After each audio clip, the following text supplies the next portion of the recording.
Hello and welcome and namaste from New Delhi. You're watching DD India. I am Gautam Roy. This is Express News, the show where we get you the day's top developments from home and abroad in under 30 minutes. Here goes. The Indian delegation is actively participating at Davos' World Economic Forum 2026, where India's Union Minister Ashwini Vaishnav has defended India's AI capabilities. The third day of the WEF is witnessing a discussion on India's transition from emerging to pivotal and its growing influence across trade, value chains and technology. Organized by the Confederation of Indian Industries or CII, the event brings together government representatives and corporate decision makers to examine how sustainability objectives can be operationalized across the real economy.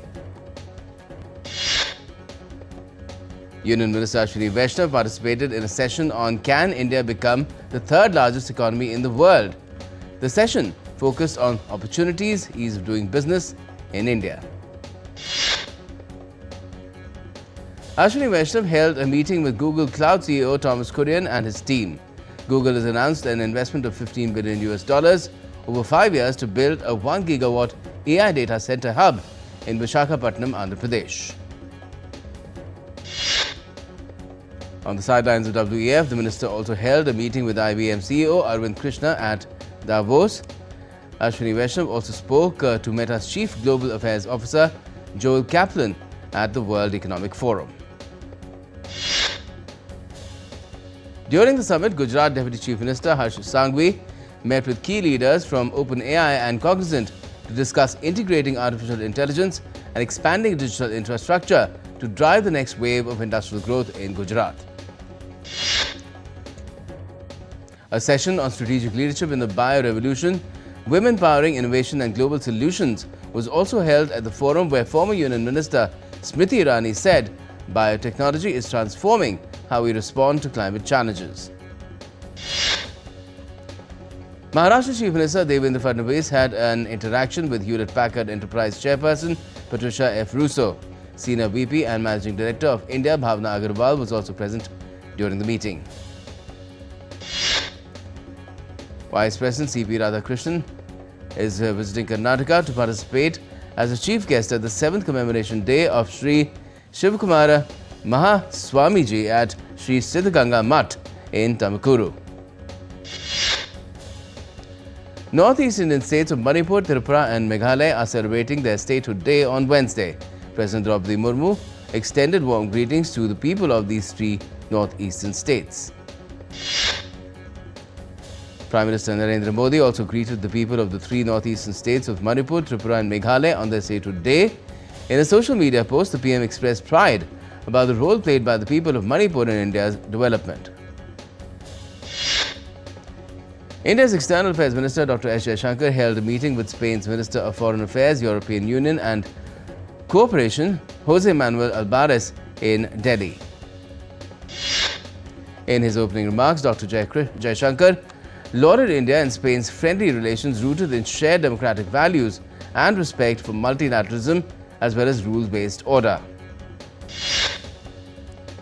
India is hosting the International Democracy and Election Management Conference 2026 from the 21st to the 23rd of this month.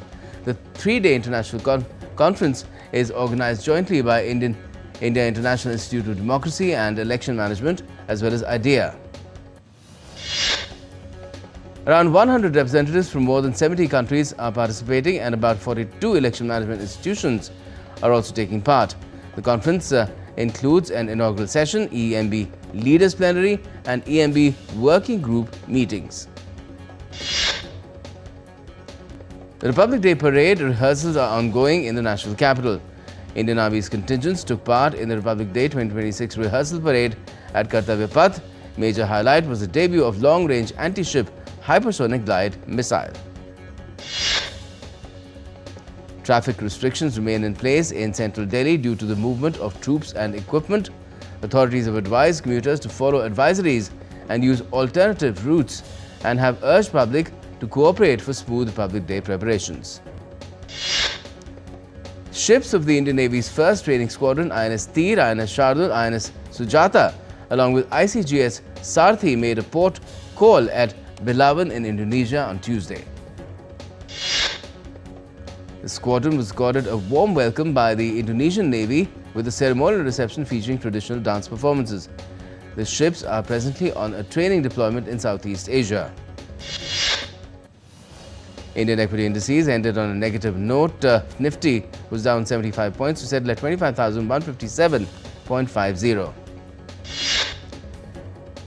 At close, the BSE Sensex was also down 270 points at 81,909.63. The Indian rupee has risen 5 paise to close at 91.6 against the US dollar on Wednesday. Gold prices in the capital hit record highs on Wednesday. 24-carat gold jumped by 643 rupees, Indian rupees, reaching 154,950 Indian rupees per 10 grams. Silver prices also scaled new heights on Wednesday, now retailing at a staggering 325,000 Indian rupees per kilogram in Delhi. Crude oil slipped on the MCX futures, dropping 5,438 rupees per barrel as traders react to a projected US supply surplus. Union Textiles Minister Giriraj Singh reviewed raw jute availability amid tight supply. Measures announced to support farmers and industry include intensifying de-hoarding drives, aiming to stabilize the market and ensuring smoother supply for the current season. Titan unveiled Chambers of Time at India Watch Weekend 2026, highlighting India's horological ascent. The two-day event brought together global and Indian watchmaking voices, fostering discovery, dialogue, artistry and innovation in the luxury watch industry.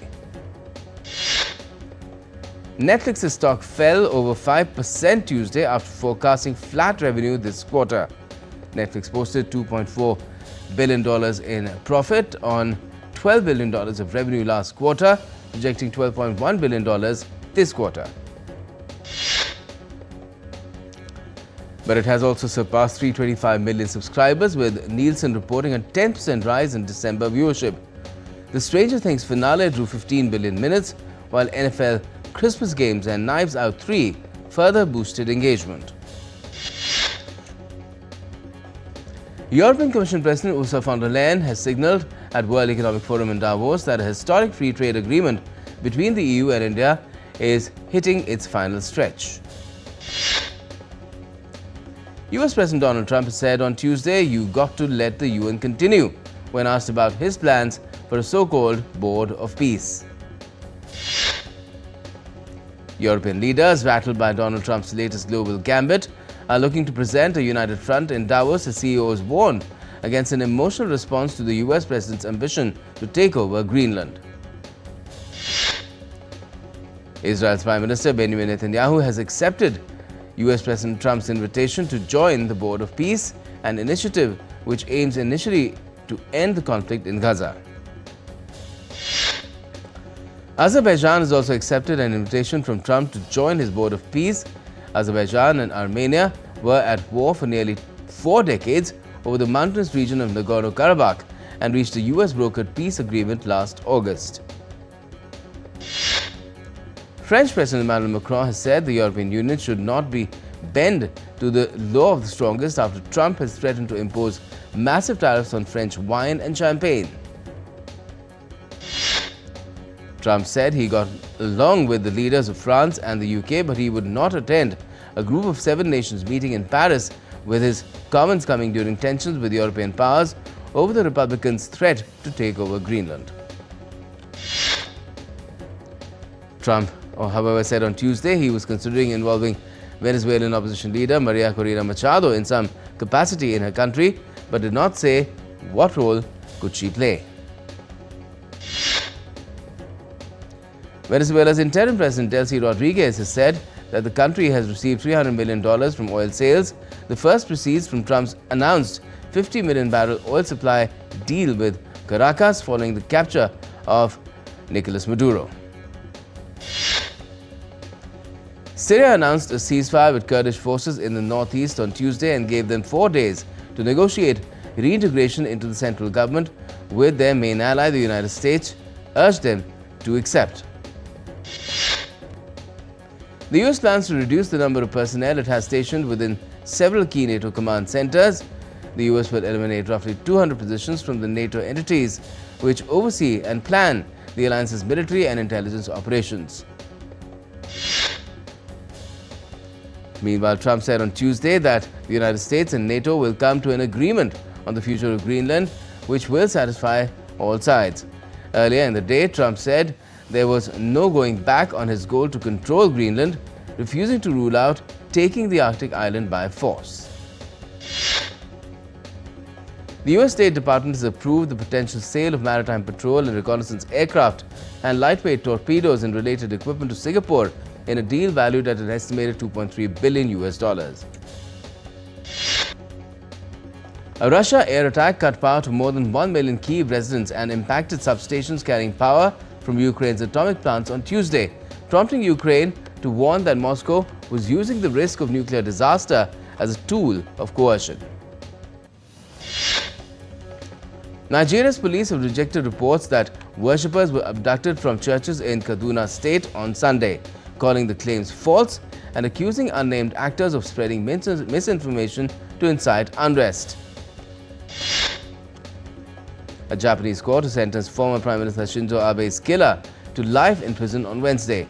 The court charged Tetsuya Yamagami for killing Abe with a homemade gun during the influential politician's campaign rally in Nara in July 2022. A commuter train derailed after a containment wall fell on the track due to heavy rain near the Spanish city of Barcelona, killing the driver and seriously injuring 4 passengers.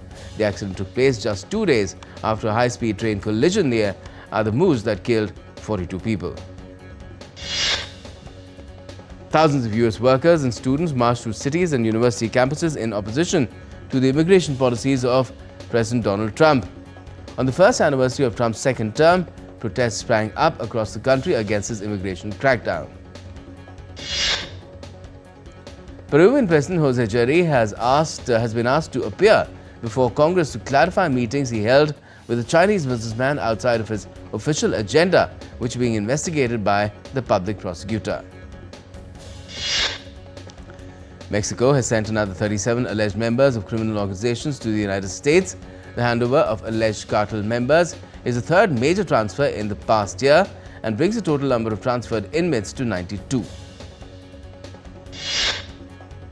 We'll now take a quick break on Express News, but keep watching DD News, DD India for the rest.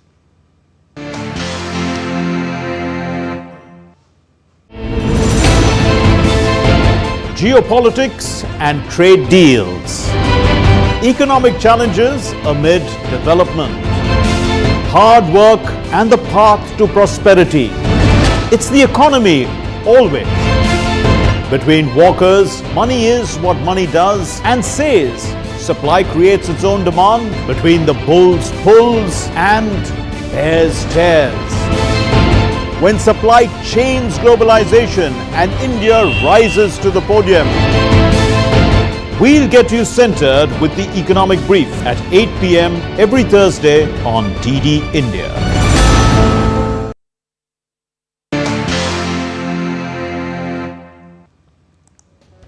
Welcome back. You're watching DD New India and this is Express News. Let's continue. The Indian Meteorological Department has reported dense fog this morning across parts of North India. Cold wave and dense fog blanketed Delhi on Wednesday morning, disrupting flight operations and causing delays at the airport. The IMD said dense fog conditions prevailed across Delhi, Haryana, Uttar Pradesh, Punjab, Chandigarh and nearby areas. Reduced visibility during the early morning hours affected commuting and transportation services. Cold wave conditions are being reported in Himachal Pradesh, while isolated pockets about Uttarakhand have also experienced ground frost on Wednesday. Himachal Pradesh may soon see an end to its prolonged dry spell. The Shimla weather official forecast is of a very active western disturbance, bringing in rain to the plains and snowfall to higher reaches starting Wednesday night. The weather remained cold and dry across Rajasthan during the last 24 hours, with fog at several places. Fatehpur in Sika district recorded the lowest minimum temperature at 4.9 degrees Celsius. Jaipur stood at 10.6. In the northeastern states, IMD has reported a prevailing dry spell across Sikkim following the withdrawal of the southwest monsoon in October last year. Gangtok Weather Office confirms consistently dry weather conditions across the state. Abnormally dry conditions have left foliage dry, sparking forest fires in several areas. Heavy winds worsened the spread, but swift response by the army contained the Kupu village fire in Sikkim. Storm Harry lashed northern Catalonia with torrential rains hitting Girona province the hardest. Severe flooding was reported in Palau Sator, while Girona's Onya River rose dangerously close to homes. A heavy dust storm swept across Libya, reducing visibility and forcing suspension of flights at Tripoli's Mitiga and Benghazi's Benina airports. Benghazi was covered in dense orange haze. Heavy rains flooded roads in Tunis, killing 4 people. Officials described the situation as critical as Tunisia faced its heaviest rainfall in over 70 years. In East Africa, Mozambique suffered its worst flooding in decades. At least 114 people have died since October, including 51 since Christmas Eve. UNICEF reported more than 500,000 people in southern and central Mozambique have been hit by flooding. Roads and health facilities have been damaged, cutting off Maputo from the rest of the country. Mozambique's National Institute for Disaster Risk Management and Reduction rescued stranded residents from rooftops and trees in flooded Gaza province. Weeks of heavy rain and storms across Mozambique and South Africa have already claimed at least 150 lives. In Japan, Takayama in Gifu Prefecture has created a striking sub-zero forest by spraying water onto trees and mountain slopes. At 1,000 meters altitude, freezing weather transforms the landscape into shimmering ice sculptures each winter season. In Turkey's Hakkari district, winter has revealed nature's resilience. The Nehel River, partially frozen from the Silo Mountains, continues to sustain wildlife despite harsh conditions, showcasing the vibrant strength of ecosystems in Turkey's rugged highlands. London's Canary Wharf Winter Lights Festival returned for its 10th edition, featuring 16 light installations by global artists. The free outdoor festival themed Dreamscape showcases immersive artworks including AI-powered displays. The event runs until the 31st of January. Aurora lights shimmering over the Earth were captured from the International Space Station during the strongest solar storm in 2 decades. The display featured rare red glows caused by charged solar particles colliding with gases in Earth's atmosphere. Young piano students aged 5 to 12 performed a mini recital at Atabari Ski Center in Artvin, Turkey, blending music and winter sports as piano melodies echoed across a snow-covered ski resort, delighting visitors. Museums are using digital tools to connect history with younger generations. A HANA exhibition showcases innovative ways to present historical narratives. AI and QR code enhance accuracy and audience engagement.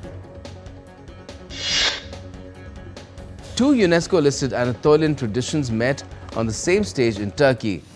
Sanliurfa Sira Nights and Dursunbey Barana tradition showcased music and social heritage. Artists performed regional folk songs wearing authentic traditional costumes. India Post has opened its second N-Gen post office in Jammu and Kashmir. The new facility is located at the University of Kashmir in Srinagar. This second N-Gen post office aims to provide modern technology-driven postal services. The initiative enhances accessibility for students, staff and locals. The launch reflects India Post's push towards digital transformation. In Mayiladuthurai in Tamil Nadu, farmers began summer paddy cultivation, filling the fields with folk songs which mark the start of the agricultural season, keeping up local traditions. Bodh Gaya witnessed a grand Gyan Yatra from Dungeshwari, with thousands of Buddhist monks and devotees from multiple countries participating in the spiritual procession. In Gujarat, Surat, students marked the Ayodhya Ram Temple anniversary. A total of 1,008 students performed a human chain to celebrate the event. The chain was shaped to symbolize a significant figure, adding meaning. Entertainment news now. An English singer and songwriter Harry Styles has announced the release of his new single Aperture, set to drop Thursday. The song will be the first track from his upcoming fourth album titled Kiss All the Time, Disco Occasionally, which will release on the 6th of March. Rapper A$AP Rocky has announced dates for his Don't Be Dumb World Tour, set to begin on the 27th of May in Chicago. The 42-date tour will span North America and Europe, ending in Paris in September. Ticket sales go live from the 27th of January. American horror film The Strangers Chapter 3 will hit Indian theatres on the 6th of next month. Directed by Rennie Harlin, the film is the final part of the trilogy and the 5th installment in the Strangers franchise. Collective Artists Network has unveiled the first state under Historyverse, featuring 8 historic-inspired projects. The lineup includes 3 theatrical films and 2 web series aimed at creating a long-term platform for Indian history storytelling. Filmmakers Shuji Sarkar and Vikramaditya Motwane are presenting a short film titled Thursday Special, directed by National Award winner Varun Tandon. The film will release on the 29th of this month on an OTT platform. The new poster of Shahid Kapoor's romantic action drama Oh Romeo has been unveiled. The trailer will release on Thursday. The film is slated for a theatrical release on the 13th of next month. Odia film Bindu Sagar will release in cinemas worldwide on the 10th of April. Directed by Abhishek Swain, it stars National Award winner Prakriti Mishra. The first look motion poster of Tovino Thomas's pan-Indian period drama Palli Chattambi has been unveiled. The film is set for a worldwide theatrical release on the 9th of April in multiple languages. Actor Rasha Thadani has made her singing debut with the song Chhap Tilak from an upcoming film Laika. And in sports, India's final preparations for the ICC T20 World Cup 2026 begin with a 5-match T20 series against New Zealand, starting with the opening match in Nagpur later today. In the WPL, Delhi Capitals got their campaign back on track with a comprehensive 7-wicket win over 2-time champions Mumbai Indians. Defending champions Paris Saint-Germain slipped to a 2-1 loss against Sporting Lisbon, jeopardizing their bid to qualify directly for the Champions League last 16 stage. Meanwhile, Real Madrid cruised to a 6-1 victory over Monaco at the Santiago Bernabeu. Norwegian club Bodo/Glimt pulled off a stunning upset by beating Manchester City 3-1 to secure their first ever win in the competition. Arsenal set a new club record in the UEFA Champions League with their 7th consecutive win, beating Inter Milan 3-1 at San Siro. While Tottenham Hotspurs extended their unbeaten run at home to 24 with a 2-0 win over 10-man Borussia Dortmund. The German Olympic Sports Confederation has confirmed the nomination of a record 183 athletes for the upcoming Milan Cortina 2026 Winter Olympics. Liverpool head coach Arne Slot has welcomed star player Mohamed Salah back to the squad ahead of his team's Champions League clash against Marseille. Thousands of jubilant supporters flooded the streets of Dakar as Senegal's national football team held a victory parade through the capital following their Africa Cup of Nations triumph. In the Indonesia Masters, 2-time Olympic medalist PV Sindhu beat Manami Suizu of Japan 22-20, 21-18 in a 53-minute first round match. Meanwhile, Srikanth battled for 1 hour and 12 minutes to get the better of world number 22 Koki Watanabe. In the Australian Open, top seed Aryna Sabalenka secured an easy 6-3, 6-1 straight set win over qualifier by Shuhan.